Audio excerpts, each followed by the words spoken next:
से इधर उधर टहल रहा था और आस्था नानी माँ के साथ अपना मुंह लटकाए अंश को अपनी गोद में लेकर बैठी थी। वह अपनी आंखों में आंसू लिए अपने बेटे अंश के मासूम चेहरे को एकटक देख रही थी। आस्था को अब बहुत दर्द महसूस हो रहा था। वह अपने पति और अंश के साथ एक नई जिंदगी की शुरुआत करना चाहती थी, लेकिन उसे अब सब कुछ बदलता नजर आ रहा था। उसे समझ नहीं आ रहा था कि वह करे तो क्या करे। तभी नानी माँ आहान को यहाँ वहां टहलते हुए देखकर इरिटेट होकर बोली, अरे आहान बिटवा, तूने सचमुच किसी को बुलाया है भी या नहीं? अगर दामाद जी जाग गए और ध्रुव बिटवा के इंजेक्शन का असर खत्म हो गया तो उसके बाद क्या तुझे लगता है कि वह इलाज करवा पाएंगे? और अगर वो पिशाच बनाकर पूरे मेंशन में हमें घुमाने लगे तो? कुछ सोचो इस बारे में। नानी माँ की इस बात पर ध्रुव भी जल्दी से आहान के पास गया और तंज भरी नजरों से उसे देखकर बोला, मुझे तुझ पर भरोसा नहीं है। मुझे पता है कोई काम तुमसे हो ही नहीं सकता। अगर तुझे किसी को बुलाना ही था तो खुद जाकर भी तो लेकर आ सकता था ना। सिक्योरिटी से किसी को भेजकर बुला सकता था। उसके मुंह से यह सवाल सुनकर आहान ने गहरी सांस ली और अनमने ढंग से बोला, मैंने कहा ना, मैंने वाकई किसी को बुलाया है। उसके इतना कहते ही अचानक बाहर से कुछ आवाजें सुनाई देने लगी। सब लोग दरवाजे की ओर एकदम से देखने लगे। उन्होंने देखा कि एक औरत काले कपड़ों में, माथे पर बड़ा सा कुमकुम लगाए, हाथ में मोतियों की माला लिए, पीछे 4 से 5 धोती कुर्ता पहने आदमी के साथ अंदर आ रही है। उस औरत को देखते ही नानी माँ अगले ही पल श्रद्धा से डूब गई। वह तुरंत उसके सामने हाथ जोड़कर खड़ी हो गई और परेशान होकर बोली, देवी जी, आप तो साक्षात देवी हो। अब आपको ही हमारी मदद करनी ही होगी। हमारे दामाद जी को किसी ने अपने वश में कर लिया है। हमारी मदद करो। नानी माँ के उन शब्दों ने सबकी कंफ्यूजन को और ज्यादा बढ़ा दिया था। सुमित और रश्मि समेत बाकी सभी को यह सब अटपटा सा लग रहा था, लेकिन अरमान का बदला हुआ व्यवहार देखकर वे चुप रहे। तब वो औरत अहंकार से बोली, देखिए, हमें सब कुछ साफ साफ बताइए, जो कुछ भी उस इंसान ने किया है। अब देर न करते हुए नानी माँ ने अरमान की यादों को लेकर और जो कुछ भी वो अटपटी हरकतें कर रहा था, वो सब कुछ उस लेडी तांत्रिक मोनालिसा को बता दिया था। अरमान के बारे में ये सब जानकर वो कड़क अंदाज में बोली, आप हमें उसके पास लेकर चलिए। फिर देर न करते हुए सब लोग उस तांत्रिक को लेकर अरमान सिंघानिया के कमरे में जाने लगे। मोनालिसा ध्यान से पूरे सिंघानिया मैंशन को टकटकी लगाए देखने लगी। यह बहुत बड़ा घर था जहां उसे पहली बार आने का मौका मिला था। बल तभी आस्था ने बायोमेट्रिक लॉक का इस्तेमाल करके अरमान के कमरे का दरवाजा खोला और तभी मोनालिसा ठाठ से अंदर आई और जैसे उसने अरमान को वहां बेहोश लेटे हुए देखा तो मोनालिसा की नजरें साफ तौर पर ठिठक गईं और उसके हाथ पैर डर के मारे फूल गए थे, क्योंकि वह अरमान सिंघानिया को पहले से जानती थी। असल में यह तांत्रिक किसी जमाने में एक बहुत बड़ी ठग थी। उसने न जाने कितने लोगों को अपना शिकार बनाया था। एक बार वह अरमान सिंघानिया को भी अपना निशाना बनाना चाहती थी, लेकिन अरमान ने अपनी बंदूक की नोक तुरंत उसके सिर पर रख दी थी और उसे ठंडी आवाज में धमकाया था। अरमान सिंघानिया को पागल बनाना इतना भी आसान नहीं है। उस दिन के बाद से मोनालिसा ने अरमान तो दूर किसी और को भी ठगने की हिम्मत नहीं की। अरमान का नाम उसके दिल दिमाग पर छप गया था, लेकिन वक्त के साथ उसने पैसे कमाने का नया रास्ता ढूंढ लिया, लोगों की श्रद्धा और विश्वास के साथ खेलना। वह भूत भगाने वाली तांत्रिक बन गई और उसे नाम के साथ दौलत भी खूब मिल रही थी। लेकिन आज अरमान को अपने सामने देखकर उसके हाथ पैर थरथराने लगे। फिर जब उसे नानी माँ से कहीं गई बात याद आई कि अरमान को कुछ याद नहीं है, उसकी याददाश्त जा चुकी है, तब जाकर उसने राहत की सांस ली। उसने अगले ही पल सोचा, चलो, अब जब इसकी यादें नहीं है तो इसके साथ अच्छे से खिलवाड़ किया जा सकता है। आस्था का ध्यान लगातार मोनालिसा पर था। उसका दिल किसी अनकहे डर से भरा हुआ था। उसे बहुत अजीब लग रहा था कि यह औरत अरमान को इतने अजीब तरह क्यों देख रही है। फिर उसने शांत मन से सोचा, शायद यह अपने तंत्र मंत्र से अरमान को ठीक दे। वेल धीरे धीरे मोनालिसा ने अरमान के चारों ओर नींबू रख दिए और सब लोगों से कठोरता से बोली, अब आप सबको अपनी आंखें बंद करके कुछ मंत्रों का जाप करना होगा। फिर देखना इनके अंदर का पिशाच कैसे भागता है। इनके अंदर ऐसा प्रेत बैठा है जो इनकी जान तक ले सकता है। जैसे ही ये शब्द मोनालिसा के मुंह से निकले, वैसे ही सब लोग एकदम से घबरा गए। तब नानी माँ मोनालिसा से रोते हुए बोलती है, ओझा जी, जो भी करना है कीजिए, लेकिन हमारे दामाद जी को ठीक कर दीजिए। हम उन्हें इस हालत में नहीं देख सकते। उनकी इस बात पर मोनालिसा हल्का सा मुस्कुराई, फिर अपनी बड़ी बड़ी आंखों से नानी माँ की तरफ गहरी नजरों से देखकर बोली, देखिए, हमें इनके लिए कुछ स्पेशल हवन करना होगा, वह भी इनके कमरे में। और जैसे कि आप लोगों ने बताया कि कुछ देर बाद यह उठ जाएंगे, हमें पूरी उम्मीद है कि जब यह उठेंगे तब यह बिल्कुल सही सलामत उठेंगे और सब लोगों के साथ प्रेम से पेश आएंगे।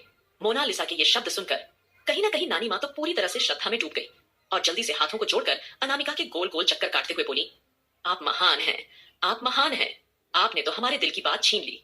हम तो बस यही चाहते हैं कि हमारे दामाद जी बस पूरी तरह से ठीक हो जाएं, उन्हें बिल्कुल भी परेशानी ना हो और वह सबके साथ एक बार फिर से प्रेम से रहने लगे। और हमें पूरी उम्मीद है कि आप सब ठीक कर देंगे। अब नानी माँ को इतनी श्रद्धा में डूबा हुआ देखकर मोनालिसा और भी ज्यादा शेर हो गई और वो एकदम से गहरी आवाज में बोली, देखिए, अभी आप लोगों को हमें इनके साथ अकेला छोड़ना होगा।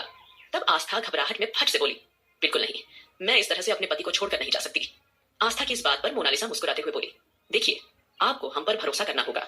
यहाँ पर केवल हम और हमारे साथ यह काम करने वाले हमारे सहायक ही रह सकते हैं, क्योंकि हो सकता है कि मिस्टर सिंघानिया के अंदर का पिशाच एकदम से बाहर आ जाए और वह घर के किसी भी सदस्य पर हमला कर सकता है या फिर किसी को भी अपना निशाना बना सकता है। इसीलिए हमें अकेले में ही इनका इलाज करना होगा। मोनालिसा की यह बात कहीं ना कहीं सभी को ठीक लगी, इसीलिए सभी एक एक करके वहां से बाहर जाने लगते हैं। नानी माँ भी तुरंत आस्था को लेकर बाहर जाने लगी। वहीं अभिमान जी ने केवल एक पल के लिए शांत नजरों से अपने बेटे को देखा, फिर वहां से बाहर निकल गए थे। और जैसे ही वह सब लोग हायल में नीचे आए, तब मोनालिसा एक बार फिर उन लोगों के सामने आकर खड़ी हो गई थी और एक एक शब्द पर जोर देते हुए बोली, देखिए, अभी हम 1 घंटे तक एक बहुत कड़ी प्रक्रियाएं करेंगे। फिलहाल तब तक आप सब एक साथ यही बैठे रहेंगे। इस बीच अगर आपके कमरे से कोई भी आवाज सुनाई दे तो आप में से कोई भी हमें इंटरप्ट नहीं करेगा, समझे आप लोग? अगर आप लोग चाहते हैं कि मिस्टर सिंघानिया पूरी तरह से ठीक हो जाएं, तो आपको हमारी बात माननी ही होगी। उसकी इस बात पर सभी लोगों ने हामी भरी, लेकिन आस्था का दिल जोरों से धड़क रहा था। वह इस तरह से अरमान को भला अकेला कैसे छोड़ सकती थी? तभी नानी माँ ने आस्था धीमी आवाज में समझाते हुए कहा, बेटा शांत हो जा, बस कुछ देर की तो बात है। फिर देख, क्या पता दामाद जी तुझे याद करने लगे और सब कुछ ठीक हो जाए।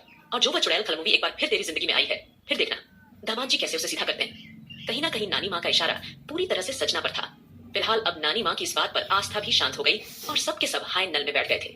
वही रौनक, जिसे थोड़ी थोड़ी देर में कुछ ना कुछ खाने की आदत थी, उसे एक बार फिर जोरों से भूख लग रही थी और उसकी हिम्मत नहीं हो रही थी इस सिचुएशन में वह लोगों को कैसे बोले कि उसे भूख लग रही है। लेकिन नानी माँ उसके चेहरे की बेचैनी देख चुकी थी कि कैसे रौनक बार बार अपने पेट पर हाथ फेर रही थी। तब नानी माँ रौनक को देखते हुए एकदम पूछती हैं, क्या बात है, क्या तुम्हें भूख लगी है? उनके मुंह से ये सवाल सुनकर रौनक ने मासूम सी शक्ल बनाकर हाँ में अपनी गर्दन हिला दी।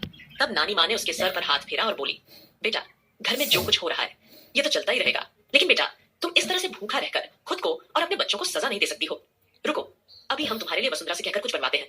इतना बोलने के बाद नानी माँ ने थोड़ा सख्त अंदाज में आवाज लगाई, वसुंधरा, वसुंधरा कहाँ मर गई हो तुम? इधर आओ। अब जैसे ही नानी माँ ने वसुंधरा को आवाज लगाई, तब वसुंधरा अपनी राजसी ठाट बाट में वहां आ पहुंचती है। उस वक्त वह अपनी हैवी ज्वेलरी पहने और अच्छे से साड़ी कैरी किए हुए वहां सबके सामने मौजूद थी।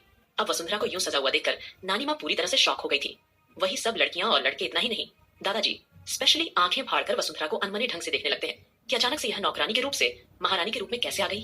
तभी अभिमान जी वसुंधरा को गुस्से में देखकर तमतमाते हुए बोले, ये तुमने अपना क्या हाल बना रखा है? तुम इस घर की नौकरानी हो, महारानी नहीं हो कहीं की, जो इस तरह से सच धज कर यहाँ पर आई हो। अब अभिमान के मुख से ये शब्द सुनकर वसुंधरा के तन बदन में आग लग गई थी, लेकिन वह खुद के इमोशंस शांत करके बोली, क्यों, तुम्हें मेरे कपड़ों से क्या प्रॉब्लम हो रही है? हाँ, और अगर मैं महारानी नहीं हूं तो बहुत जल्द बन भी जाऊंगी। अब वसुंधरा का इतना ज्यादा कॉन्फिडेंस देखकर अभिमान के सीने में गुस्सा भड़क उठा। वही दादाजी तुरंत ही वसुंधरा के सामने जाकर खड़े हो गए, हो रूखेपन से बोले, यह क्या बकवास किए जा रही हो तुम? अरमान ने तुम्हें प्यार से एक बार गले से क्या लगा लिया और थोड़ी बहुत बातें क्या कर ली, तो क्या तुम्हें वाकई लगने लगा है कि अरमान ने तुम्हें माफ कर दिया है? हमें इस बात का पूरा यकीन है कि अरमान के साथ कुछ तो गलत है, या फिर उस वायरस का उस पर कुछ गलत असर हुआ है, जिसकी वजह से वह तुम्हारे साथ इस तरह से बात कर बैठा। लेकिन यह बात तो तुम भी अच्छी तरह से जानती हो कि अरमान को तुम्हारा वजूद से भी नफरत है। दादाजी के कड़वे शब्द सुनकर वसुंधरा को कोई गुस्सा नहीं आया था। उसने दादाजी को बड़े ही शांति से जवाब देते हुए कहा, देखिए, अब अरमान ने मुझे माफ किया है या ना किया है, इस बात से मुझे रत्ती भर फर्क नहीं पड़ता है।